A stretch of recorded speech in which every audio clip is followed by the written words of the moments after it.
We live. Yeah. It is now 1:04 p.m. Sunday. A year ago, I would still be at church right now if I was still a Christian, if I was still a believer. But I am no longer a believer. Does not require evidence. Right. Okay, belief in the supernatural does not require proof. All you just have to do is have belief or faith in something that is not based in reality. And I realized I was wasting my life based on myth, wasting my life based on believing in something that wasn't real, believing in a God that just don't really exist, because I have not seen any evidence to support any supernatural force outside of myself that, is watching over all of us and protecting all of us. So, I see a lot going on in the world, and I don't see any Jesus coming to rescue anybody. I don't see any God coming to save anybody from all this evil that's going on around us. Mm-hmm. And I'm just at a point in my life now where I'm just not going to accept what people tell me. I'm not going to waste my time in organized religion. I'm not going to waste my time believing in anything outside of myself if I don't see it. If I don't see anything, I'm not going to believe it because I don't see it. So therefore, my life and try to do the best that I can in the situation that I'm in as a, so-called American Negro living in the United Slaves of America. So I recognize where I am. I'm not naive as to, what situation I'm in right now, which is probably not a very good situation, obviously. It's not a good situation because you can't really live in a country like this unless you really have wealth. You can't really make it unless you really have wealth. So I'm not naive to think that my life is just peachy keen and it's just wonderful when I know it's not. So that with that being said,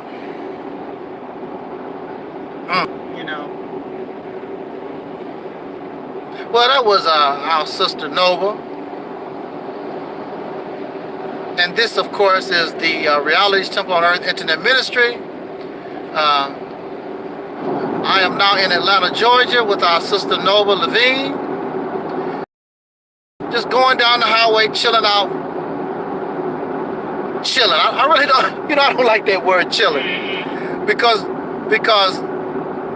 when human beings chill, it's usually because you're dead in your life. I don't like that. It reminds me of death, the morgue. But that's just a word. It's a word that we, as soul brothers and sisters, that's a word that we use. And we know what chill means. Chill just means, chill just means that, relax, basically. Relaxing type situation. I want to say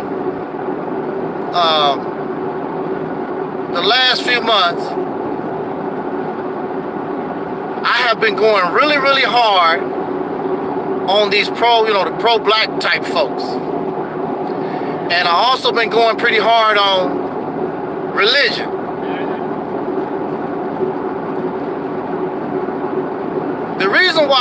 One of the reasons why I decided to go pretty hard on these pro-black, blackity-black type folks is because many of them, they believe they are so smart, so intelligent, and whatever. And then they want to try to force themselves on somebody. You're not going to force yourself on me. That's not going to happen. I'm not going to be your slave. I don't give a damn what your belief is. I don't care what you think.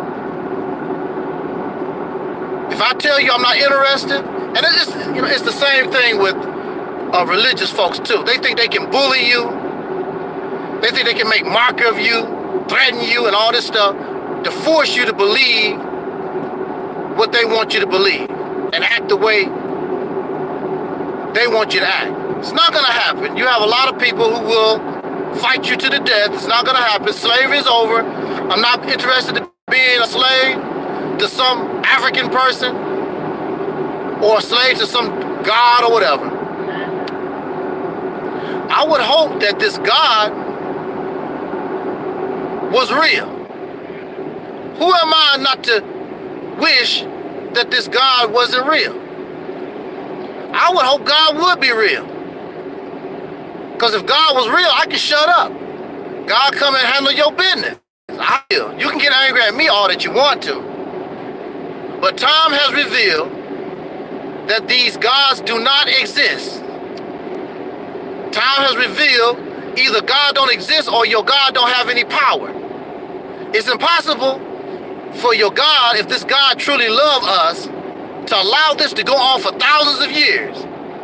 Not for a few days, not for a few months, but for thousands of years.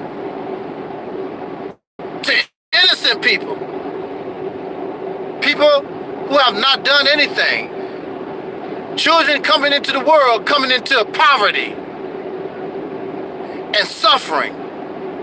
Why would a child, even like yourself, why would a child, why should we be subjected to this kind of harsh treatment and we haven't even had a chance to do anything? It's not fair. It's not fair to the child, and I question a God who is a parent, who would be the parent that would allow their child to continue to suffer in the manner that we have been made to suffer, going on like thousands of years.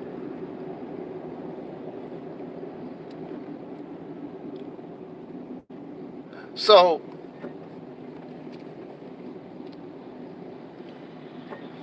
we're just making conversation, riding down the highway. Just wanted to check in because this is what I call Soul Liberation Day week. And my real big talk, my real big speech, I think we might have something pretty decent. We have a subject that's coming up I think might be pretty entertaining. Probably Tuesday. But yeah, the real talk that I want to have is on Saturday.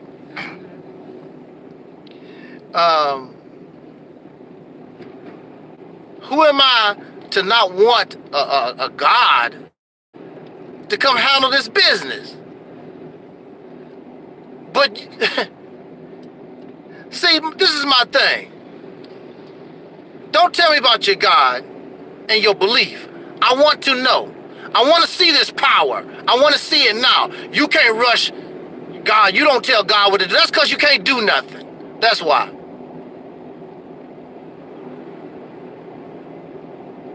And every time somebody make a claim, you always talk about, well, prove it, show and prove. But when it comes to God, God don't never have to show and prove. If God have all this power, God got all this going on, show and prove. Nothing. I don't care how much you pray. I don't care how righteous you try to be. Nothing changes. Right now, I got a friend who is convinced that God, because of his current situation with his job and him, being in a situation he doesn't like, and because he really hates what he does for a living, because he used to be a radio personality years ago. And now he's working somewhere that is beneath his talent, obviously. It is beneath his talents, his skill level, and he hates it, absolutely hates it, and he thinks that God is punishing him for his current condition. And I gotta try to convince this brother that there is no God. I gotta try to convince him that you're not being punished by any God, because God does not exist. Not according to what you think. Right. Okay? But see, this is what Christianity has done to his mind. It has poisoned his mind to believe that because he's not successful anymore, okay, because he works where he works and lives below the poverty line because of his pay. You know, he lives below the poverty line because of his pay, because of how much money he makes. Because of that, he feels that God is punishing him because he doesn't have anything. And I used to have that same mindset. I used to feel like because I was going through that I was being punished by God. But then I stopped thinking that way after I realized that that's not real. None of it, that whole ideology is based on myth. The whole ideology, Christianity, all of it, Islam. Makes no difference what the religious belief system is. Judaism, all of it is based on myth. It's not even real. Nope. This brother, because he lives below the poverty line because of his pay, he feel like, okay, well, God has reduced me to nothing. Basically, he feels like God has reduced me to nothing. I am now working here when I used to have a career in radio. So he feel like God is punishing him because of that. And he's been saying the same thing since I've been knowing the brother. He's been saying the same thing. I met him back in 2006. He's been saying this same thing since maybe 2007 when he told me about his career in radio, and he came to Atlanta to try to get back in radio, but it did not pan out for him. It did not work. He's been saying the same thing. He feels like God is punishing him. And this is the damage that Christianity, Islam, and Judaism has done to our people. Yeah.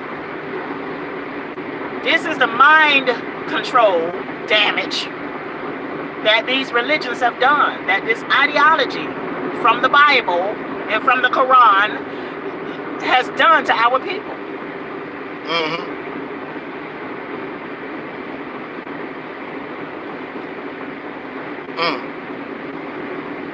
Send a shout out to Brother Taalik in the chat room.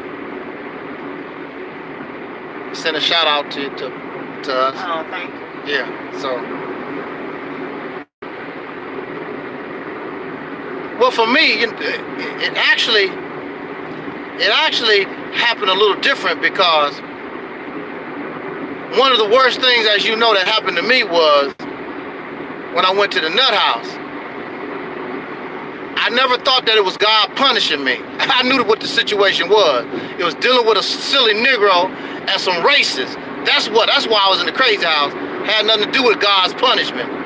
That was the reason why. And also, I was silly myself, knowing what the end result would be. I just said, the hell with it, being stupid and allowed to put myself in that situation. So I never believed that God was punishing me. However, as a believer in God, I said, well, I know that that I should have handled this differently. And I do not mind accepting the consequence of the punishment. But when 1 year went by, 2 years, 3 years, 4 years, I'm like, wait a minute, God. Wait a minute. First of all, yeah, I messed up. But it wasn't because I was doing something wicked, stealing and doing something to somebody. Somebody was stealing from me, lying and cheating me. That's the reason why. So why would you, God, allow me to continue to be in this position? And yes, I acted in a manner that could have been different, but I don't deserve no 1, 2, 3, 4, 5 going on years to be locked up in this damn place. So now I'm questioning this God. What kind of just God? A just God would not allow this. A God that has power would not allow this. Now, because you want to put blame on me, you want to make up all these excuses of why God wouldn't do this and God wouldn't do that for me, and blame me because this God shows no power, this God shows no interest. So when this God don't do something, you want to blame the people. I heard this. I said, where was your God during September 11th? And this God allowed all kinds of people, all kinds of religion and races, and they still dying. A lot of those first responders and people that went to New York to deal with that 9/11 tragedy, they are still dying to this day from cancer, from breathing in that dust from the airplane, supposed to be airplane crash. So the people are still dying. Where was this God? And even this year, in the synagogue, in the mosque, in the church, you are a believer in God and get shot down and killed right there trying to pray, trying to worship this God. This God don't do nothing for you. So I'm a believer in God. Don't tell me, well, maybe you weren't sincere. You're not in a position to tell nobody how sincere they are. That's between me and my God. That's between me. God knows how I felt. God knows my sincerity. But the problem, I finally had to realize,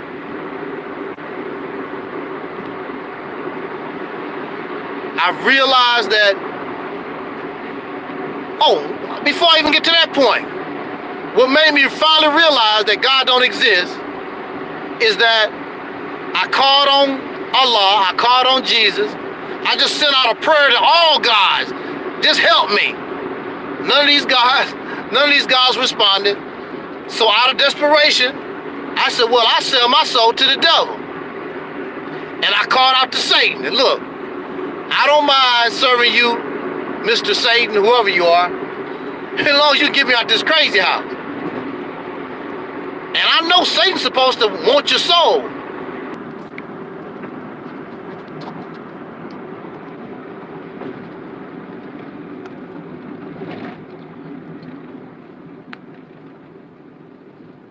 Yeah, I'm laying around this crazy house, called out for the devil, and even the devil didn't show up. I'm like, oh, now I get it. Now I get it. God don't exist. The devil don't exist. All this stuff. And then I was listening to Pastor Ray Hagan, and I was listening to him talking. He said that Jesus never historically existed. I'm like, what? If Jesus didn't historically exist, that means Islam is fake, Christianity is fake, because they're all based and rooted in the belief of Abraham. I'm like, all this stuff is fake. I've been bamboozled. I've been tricked. I wish Malcolm was here, because Malcolm still, even though he left the nation of Islam, held on to his religion. I would tell Malcolm today, you still being tricked. You still being bamboozled. Because this God, this God ain't did a damn. Matter of fact, speaking of Malcolm X, where was his God when this sucker raised up a sawed-off shotgun and murdered him in cold blood? What was that? And the only thing y'all do is make excuses. That's all you do. Well, you see, Malcolm was this. You blame the victim. You blame the person because you know and I know this God should be doing something for us. And you keep making excuses why God don't do this, why God don't do. But you see, if God don't exist, it explains everything. That's why God don't do this. That's why God don't do that. So now you need to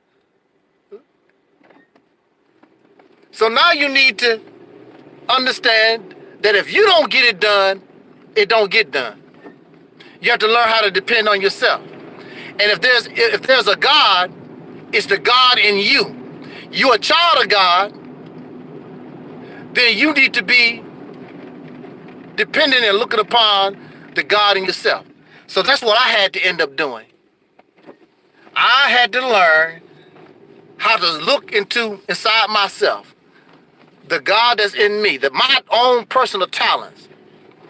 I had no idea of how I was going to get out of my crazy house situation, but I knew I had to do it. Use my brain to figure it all out. And the reason why I'm talking to you right now is because I figured it all out. Took some time, but I figured it all out. I just made a video called The Brain, something black people don't use. And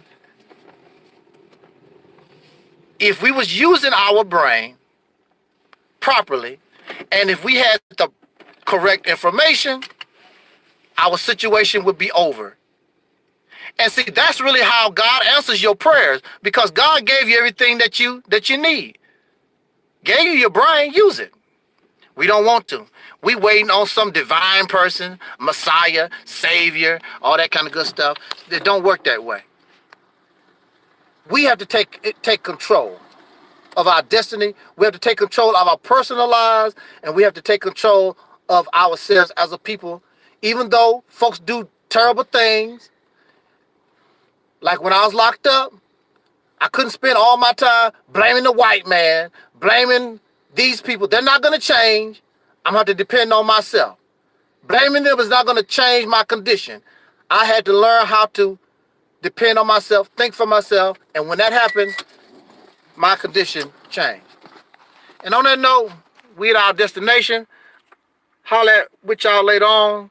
Peace, and hopefully y'all join me later on Saturday, December the 7th, 2019, for Soul Liberation Day. And we 5,000. Peace.